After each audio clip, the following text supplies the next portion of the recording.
নিজের কবর নিজেই হিন্দুরা খুঁড়ে ফেলে দিছে। আপনাদের প্রত্যেককে সতর্ক করছি সজাগ থাকার জন্য। হিন্দুরা নিজেরাই নিজেদের গর্তে পুড়ে মরবে এবং এরা ওই গর্ত থেকে উঠতে পারবে না কোনো দিন, যদি আপনারা কৌশল বদলান। আজকে হিন্দুদেরকে কিভাবে বিনাশ করা যায়, দম্ভ, অহংকার, উগ্রবাদী হিন্দুদের, সেই নিনজা টেকনিকটা আপনাদের শেখাবো। আপনারা প্রত্যেকেই শুনে রাখবেন। প্রথমেই বলে রাখি, আমি হিন্দু ধর্মের বিদ্বেষী বলে এই কথাগুলো বলছি না, বা আমি ওদের খারাপ চাই এটাও বলছি না।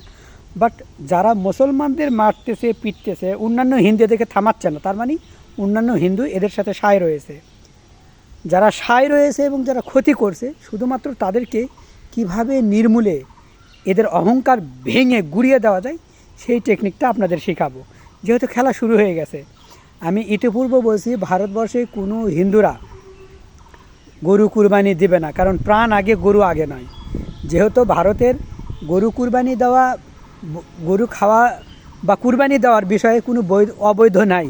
এটা শুধুমাত্র এই বিজেপি যে হিন্দুগুলা রয়েছে বা এই উগ্রবাদী যারা রয়েছে, সন্ত্রাসবাদী যে হিন্দু রয়েছে, তারা মুসলমানদেরকে কষ্ট দেওয়ার জন্য, যদিও কোনো ডকুমেন্ট নাই, বইয়ে কোনো দলিল নাই, প্রমাণ নাই, নিজেরা খাড়া যুক্তি খাড়া করে, নিজেরা একটা নিজে নিজে মনে মনে হাইকোর্ট খাড়া করে এই কাজগুলো তারা করতেছে এবং আদালতও তাদের দিকে রায় দিচ্ছে। বিষয়টা এমন হলো যে জোর করে মুসলমানদের উপর তারা নির্যাতন করছে।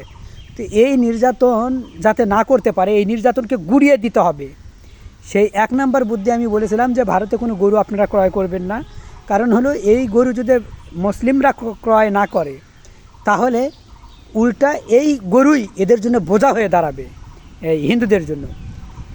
এটা হলো প্রথম টেকনিক। দ্বিতীয় টেকনিক হলো, আপনারা ভারতবর্ষে যারা মুসলিমরা রয়েছেন, হিন্দুরা যাতে অন্য জায়গায় গরু বিক্রি করতে না পারে, গরুর মাংস, যেরকম তারা সৌদি আরবে আলানা গ্রুপের কাছে, আল কাবির গ্রুপ, আলানা গ্রুপ, আল কাবির গ্রুপ, এগুলো মালিক হিন্দু। এগুলো সৌদি আরবে গরু মাংস বিক্রি করে, অন্যান্য দেশে এরা মাংস বিক্রি করে। এগুলো একবারে চিরতরে বন্ধ করে দেন, যাতে গরুর মাংস পাচার কেউ করতে না পারে কোনো হিন্দুরা। সেই দেখি নজর রেখে কি করে এটাকে ফ্লাশ করা যায়, প্রকাশ করা যায়, আপনারা এই 2 নম্বর নিনজা টেকনিকটা খাটাবেন। দেখবেন হিন্দুরা যদি কোনোভাবেই মাংস বিক্রি করতে না পারে, এরা পাগল হয়ে যাবে, উন্মাদ হয়ে যাবে, এরা নিজেদের মধ্যে নিজেরা কামড়াকামড়ি শুরু করে দিবে। এটা হলো 2 নম্বর টেকনিক। 3 নম্বর টেকনিক হলো, সারা বিশ্বের মধ্যে যত জায়গায় মুসলিমরা রয়েছে, ভারতীয় যে পণ্যগুলো রয়েছে একবারে বয়কট। ভারতীয় পণ্য নিব না, ছোব না, খাবো না, নিব না, দেখবো না। ভারতীয় পণ্য বয়কট করে দাও। ভারত যখন অন্যান্য জায়গায় এই জিনিসগুলো দিতে না পারবে, তখন ভারতের এই জিনিসগুলো তাদের উপরে বোঝা হয়ে দাঁড়াবে। এটা নিনজা টেকনিক, হিন্দুদের ভেঙে দেওয়ার। কী ভেঙে দেওয়ার? ওদের অহংকার, গোমরামি, ঘাড়তেরামি। তাই বলে মানুষকে ভেঙে দেওয়ার কথা আমি বলছি না, তাদের এই এই 2 নম্বরই কার্যক্রম ভেঙে দেওয়ার কথা বলছি। কারণ এরা অনেক জ্বালাইছে রে ভাই, একবারে জীবনটা তেজপাতা করে দিয়েছে। এই আজকে হিন্দুরা আমাদেরকে চোখ রাঙায়, মুসলমানদের, আমাদের সেটাও দেখতে হয় এই নায়রার জাতের থেকে, এই নেংটির জাতের থেকে, এই মালাউনদের থেকে। একজন মালাউন হয়ে মুসলমানদের চোখ রাঙানো দেখা পসিবল না। সেদিন বুঝবি যেদিন তোর কি হবে, চোখ রাঙানো বন্ধ করতে পারবো। 4 নম্বর নিনজা টেকনিক হলো, সারা বিশ্বে যত জায়গায় হিন্দুরা রয়েছে তাদেরকে খেদানি দাও। হিন্দুদেরকে কোথাও রাখতে দেবে না। যার হিন্দুরা ভারত চলে যা, যা হিন্দু যা, ভারত চলে যা, যার এননি যা, ছিঁড়ে ছিঁড়ে ছিঁড়ে খা, না একটা গান আছে। তো এই সৌদি আরব বলো, বাহরাইন বলো, কাতার, দুবাই, যতগুলা মুসলিম রাষ্ট্র হোক বা না হোক, যারা মুসলিমের আয়ত্তে যত হিন্দু রয়েছে, সমস্ত হিন্দু, ইভেন কি বাংলাদেশ থেকেও, সকলকে তাড়িয়ে দেওয়া হোক, পিটিয়ে তাড়িয়ে দেওয়া হোক। একজন মুসলমানের গায়ে যদি হাত পড়ে, এদেরকে একবারে পাউডার বানিয়ে দাও, যাদের অস্তিত্ব না থাকে। এটা হলো 4 নম্বর নিনজা টেকনিক। আপনাদেরকে শিখিয়ে দিলাম হিন্দুদেরকে কি করার, গামছা চিপা দেওয়ার। আমি এই ভিডিওটা আমি কেন করলাম, যখন দেখি আমার সামনে বাবার বয়ের মানুষই গায়ে অক্ষয় সিং নামে একটা হিন্দু পিটিয়ে থাবড়িয়ে মেরে টুপির মতো একটা জিনিস কেড়ে নেয়, লাথি দেয় বাবার বয়সী মানুষকে। হিন্দুরা চেয়ে দেখে, একটা প্রতিবাদ করে না। যখন দেখি ট্রেনের মধ্যে একজন হুজুরকে তারা মেরে পিটে চলন্ত ট্রেন থেকে ফেলে দেয়, হৃদয় ছিঁড়ে যায় যে একজন মুসলমানকে বিনা অপরাধে নির্যাতন করছে। মুসলমানদের সংস্কৃতি, মুসলমানদের ঐতিহ্য মুসলমানরা বুঝবে সেই ধর্মীয় অনুযায়ী। সেই রীতিনীতি মুসলমান বুঝবে। একটা হিন্দু হয়ে মুসলমানের তো ডিসিপ্লিন করে দিতে পারে না, নিয়মকানুনগুলো সে বাতলিয়ে দিতে পারে না। আবার মুসলমান কোনো হিন্দুর নিয়মকানুন বদলে দিতে পারে না।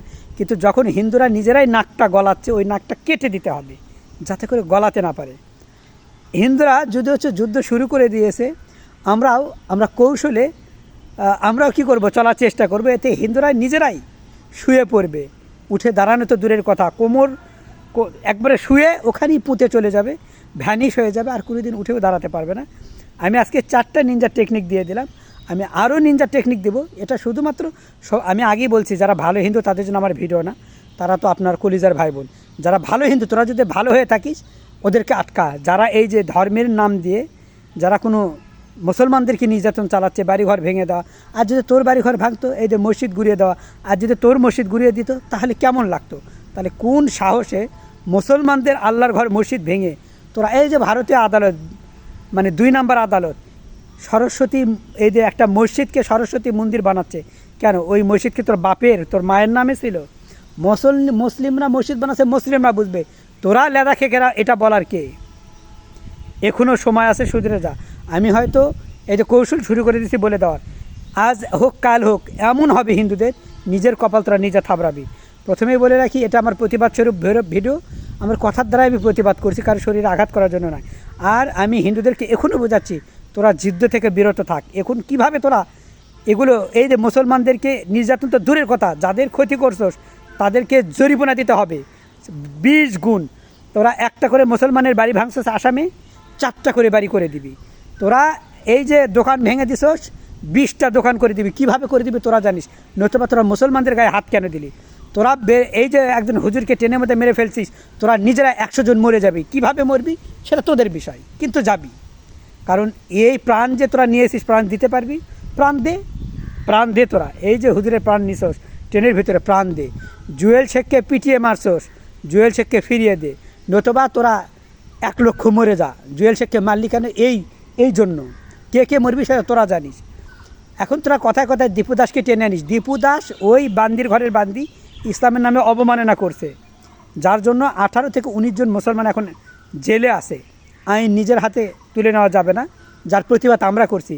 কিন্তু তোরা মুসলমানের উপর যে নির্যাতন চালাচ্ছিস, এর অর্ধেকও যদি মুসলমান মানে এক সম পরিমাণে যদি তোদের উপর নির্যাতন চালাতো, তাহলে তোরা ভারতেরা হাগামতার পর্যন্ত সময় পেতি না, ঘুমাতে যেতিস না। কেন যেতিস না? যে না জানি এই সময় তোদের মাইকিং বন্ধ, সারা বিশ্ব তোলপাড় করতিস। আর আজকে তোরা শুধুমাত্র ল্যাবরারা নিজে এই যে মুসলমানদের সাথে যুদ্ধ লাগাইছিস। প্রশ্ন হলো, মুসলমান তোদের কী ক্ষতি করছে? যদি দেখাতে পারিস তাহলে আমি আর যারা অন্যায় করছে এদের বিরুদ্ধে কথা বলবো না। মুসলমানরা তোদের কী ক্ষতি করছে? এত মুসলমানদের যে পরিমাণ তোরা নির্যাতন করছিস, এই নির্যাতনের বিচার চাই।